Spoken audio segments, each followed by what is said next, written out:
And meron ako ditong kalahating kilong kamote. Babalatan ko muna ito at hihiwain ko into cubes. Ayan, ito na yung kamote. Tapos ko nang balatan at hiwain. I-steam ko muna ito for 15 minutes.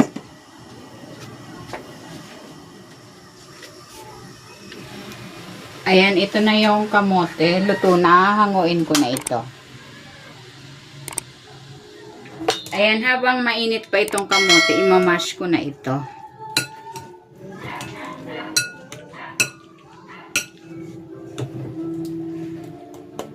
Ayan, okay na yan. Maglalagay ako dito ng asukal at ng powdered milk. Haluin natin.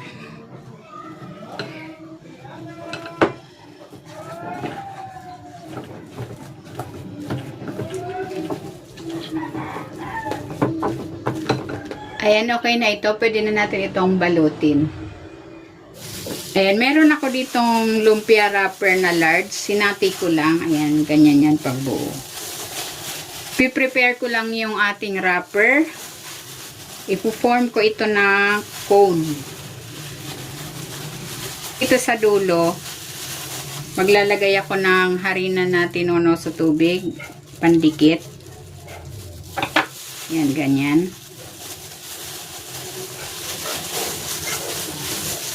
Ayan, ganyan lang. And then, maglalagay na ako dito ng 1 kutsarang kamote mixture. I-flatten natin. Saka ko siya lalagyan uli ng pandikit.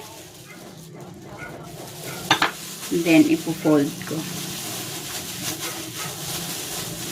Ayan, ganyan lang. Uulitin ko lang ang proseso sa natitira pa nating kamote mixture. Nagpainit na ako ng mantika. Magpiprito na ako. Nakagawa ako ng 20 peraso.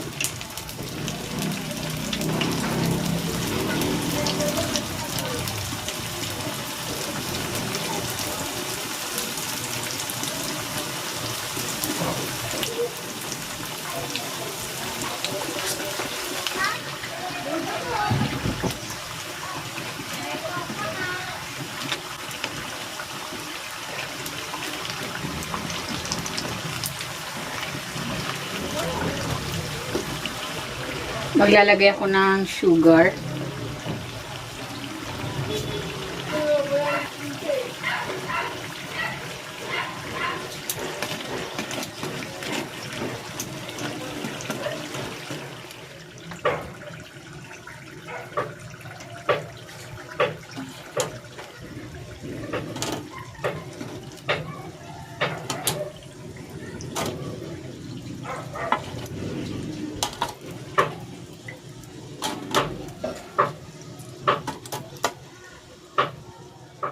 Ito na, ready na itong crispy kamote wraps.